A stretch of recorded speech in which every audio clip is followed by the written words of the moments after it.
দ্বিতীয় ধরনের নির্যাতন হলো মানসিক। আর মানসিক নির্যাতন মৌখিকও হতে পারে।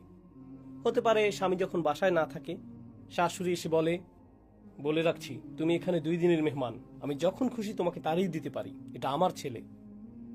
আর স্বামী যখন বাসায় থাকে তখন, তোমার শরীরটা কেমন, তুমি কত মিষ্টি।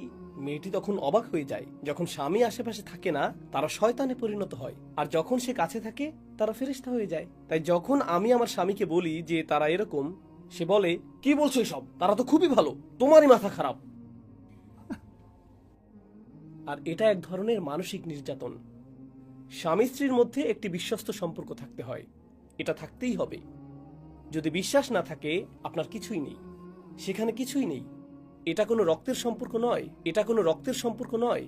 বিয়ে একটি চুক্তি, যার অর্থ আপনারা একসাথে জীবন কাটাতে সম্মত হয়েছেন, এবং এর জন্য সর্বোচ্চ পরিমাণ বিশ্বাসের প্রয়োজন। আপনি যদি তার কথাই বিশ্বাস করতে না পারেন, যদি ভাবেন যে সে সারাক্ষণ মিথ্যা বলছে, তবে যা বিয়েকে প্রকৃত বিয়েতে পরিণত করে সেটা এখানে নেই।